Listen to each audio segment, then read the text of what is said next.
Hello and welcome to the President's Podcast right here on The Record with the Ohio Senate. The views the news excludes. I'm John Fortney, the Director of Communication with the Senate Republican Caucus, the Majority Caucus in the Ohio Senate. Great to have back on the program Senator Jerry Cirino, Republican from Kirtland, Ohio. Big week for you last week, the signing of Senate Bill 1 at the Governor's Mansion just outside of Columbus. This was a 2-year effort. What was it like to finally be at that point? Well, it felt great, of course, as you would expect, but it was really not so much a great day for me as it was a great day for Ohio and a great day for Ohio education, higher education. This bill is going to advance higher education, its quality, and its availability to students in a big way, and that's what's so exciting for me. Yeah, the Advance Ohio Higher Education Act, Senate Bill 1, the priority piece of legislation for the Senate Republicans in the 136th General Assembly. It was originally called Senate Bill 83, passed through the Senate chamber, got through the House Higher Ed Committee in the last GA, and then stalled at the last minute, despite many conversations and assurances that you had with House leadership. What was that process like? Because I think there's a lot of people who, if you've never been in your position or never been an elected official, promises can be made and then the next thing that never happens or the exact opposite happens. Take us through that 2-year process. And I think probably you came out with a stronger bill at the end of it all. I believe so. And so Senate Bill 83, which was the precursor bill to Senate Bill 1, was passed by the Senate in June of 23. And it sat all summer, of course. We sent it over to the House, but they weren't in session. So nothing happened in the fall. And then we were hopeful that it would be taken up by the Speaker or by the committee first, and then by the Speaker to take it to a floor vote. We believed at that time we had the votes in the House to pass this bill. Well, it just went on and on and on. I met with the Speaker one time. I spent an hour with him going over the bill, in case he didn't understand it. I had a very good response from him as we were one-on-one talking about the bill. He even said to the gaggle of reporters later that day that it was a high-priority bill. So I thought, well, he understands the need to improve higher education and reform it. And then nothing happened, and nothing happened after that. And so I finally just got frustrated, and I said, look, we're going to have to look at doing something else. We tried in lame duck at the end of last year to get it through, but we were still getting no support from the Speaker at that time, Speaker Stevens, who apparently does not understand or appreciate the need to make higher ed stronger in Ohio, nor does he seem to understand the connection between the quality of our educational systems and economic development in Ohio's overall economy in the long run. I understand those two. Most everybody else does. So I introduced the bill again as Senate Bill 1 in the new General Assembly. The number that the bill received was indicative of the importance of this bill to the Ohio Senate. And we had our hearings. We started the whole process all over again. And we voted it out of the Senate after committee approval, sent it over to the House, and in a matter of several weeks, we were able to get this bill on the floor of the House. We knew we had the votes anyway, and the House passed the bill, and within a couple of days, less than 48 hours after the House passed the bill, we had it over in the Senate for concurrence, which we had to do because there were a couple of small amendments that I was actually involved in, so I was very comfortable with them. And then after the Senate concurred last week, we were able to get the governor to sign it within 48 hours of the Senate concurring. It's a great outcome, and it is so good for Ohio. Make sure you check out our photo gallery from the day at the Governor's Mansion of the signing. Outstanding photos, including our exclusive interview with Senator Cirino, Speaker of the Ohio House, Matt Huffman, the Higher Education Chairman from the House, Tom Young, and of course Representative Josh Williams, who delivered very strong floor speeches in support of Senate Bill 1 in the House regarding the DEI aspect of abolishing the discriminatory nature of DEI litmus testing within the faculty hiring, and we'll talk about that. That's all available on our YouTube page, also on our social media on Facebook, so you can find that as well. It was remarkable. I was expecting more paid protesting and riots at campuses and that kind of thing, but it seems like things are pretty peaceful on college campuses, and there's not a mass exodus out of higher education in Ohio, despite what I heard from the protesters. There were some pretty dire predictions, not just from protesters, but from members of the Democrat Party in the House and the Senate. Ridiculous claims of all the negative impacts of Senate Bill 1. Look, the protesters have a right to protest and to disagree. That's what this bill is somewhat about, is reinforcing First Amendment rights to express yourself. Not to interrupt or disrupt or harm anybody, certainly, but to express yourself. But a lot of these protesters were paid, were getting extra credit from their professors. They will deny both of those things, but instinctively and intuitively, we know better. There's an interesting column that was in the Columbus Dispatch editorial section, and to their credit, they printed it. It's by John Harrington, who spent 30 years in Ohio and on the campus of Ohio State in environmental health and safety. And I'll just read a couple lines from this. As a 31-year retiree from Ohio State University in the environmental health and safety field, I can also say with certainty that one thing professors are incapable of is policing themselves. In my decades there, I could count on my left hand the number of right-of-center professors I encountered. I'm sure there were more, but they were terrified to show themselves. My stories on the bias and discrimination on campus could fill volumes. Despite what you heard from the University Professors Association and many of the radical left elements from college campuses, from professors and student groups and whatever, he says that they were terrified of the cancel culture on campus. Without a doubt, that was happening everywhere. Remarkably, we actually had representatives in the House Higher Ed Committee when I presented sponsor testimony that deny the existence of any bias toward on the left side. And I don't know what rock those Democrats have been living under, but even we've had published reports from professors like Professor Clune from Case Western Reserve University, who wrote a very good article in Chronicle of Higher Education explaining how all fields in academia have become politicized and how rampant it is. And there is no question that there is a left-of-center leaning, far left-of-center leaning on our campuses today. That has to stop. And this bill, Senate Bill 1, is going to be one of the major ways that we stop that. And I'm going to just read this to continue and wrap it up with the column. But the professor said, I was the staff advisor to a student group that published an independent newspaper called The Sentinel.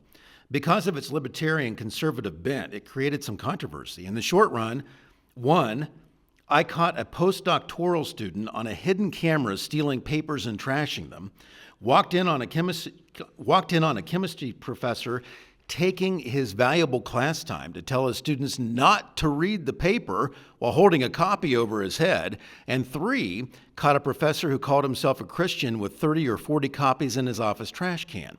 What were these paragons of academia afraid of? Ideas, opinions, the truth? Yes, yes, and yes, he says.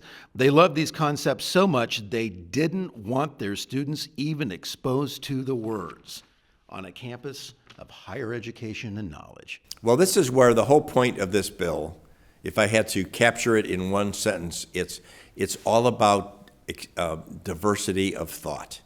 That should be the mainstay culture on our campuses today. And where everybody can express their views, where facts and analysis are the rule of the day, so that students are learning how to analyze, how to research, how to come to their own conclusions without being pushed in any way that looks like indoctrination. In fact, is indoctrination in many cases.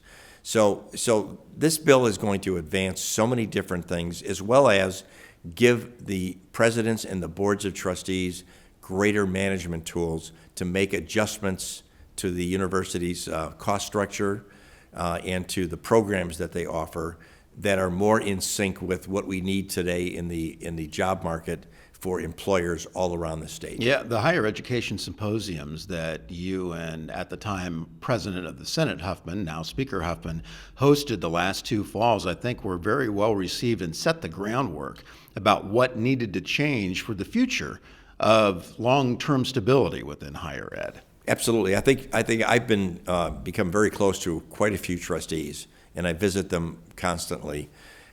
They feel newly empowered and now recognize the role that they should play, not in just rubber stamping what the presidents ask them to do, but that they are responsible as fiduciaries to the university and that they need to act in the best interest of the university. These trustees are good people. They put in a lot of time.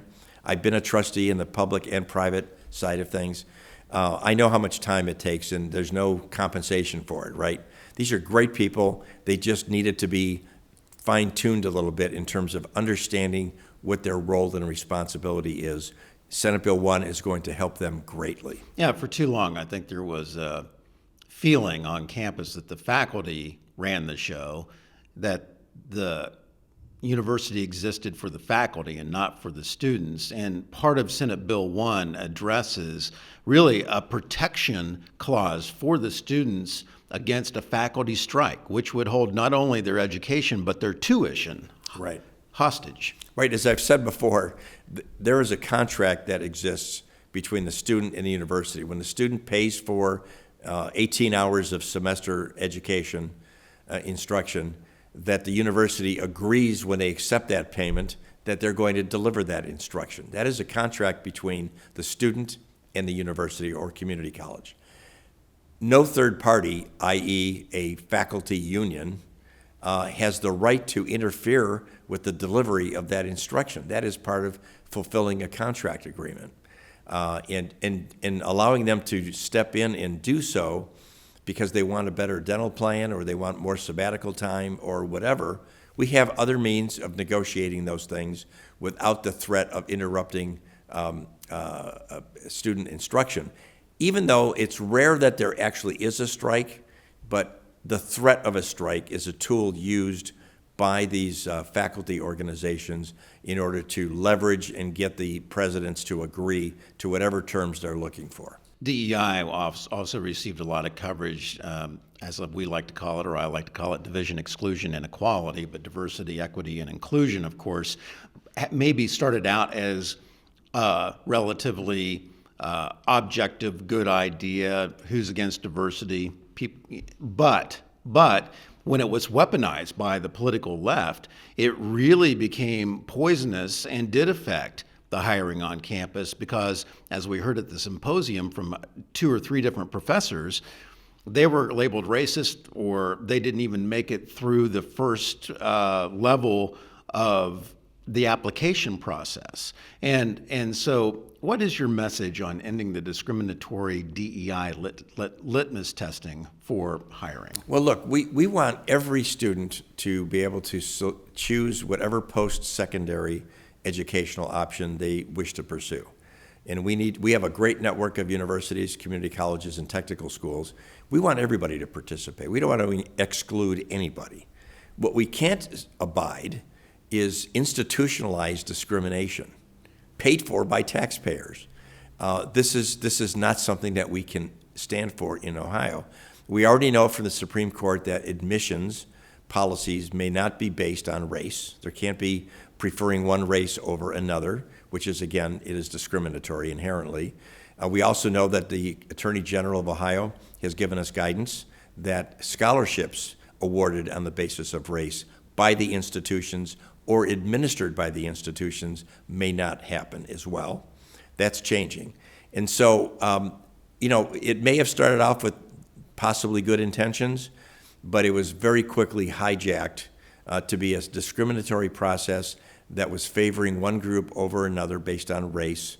And it also implied a narrative about things about our country that we know are not true.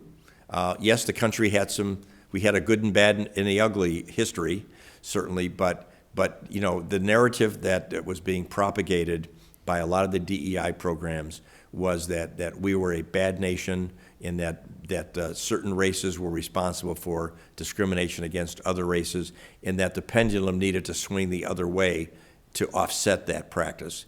That is not how you solve the problem. Supreme Court Justice Roberts said it beautifully in the admissions case. The best way to stop discrimination is to stop discrimination.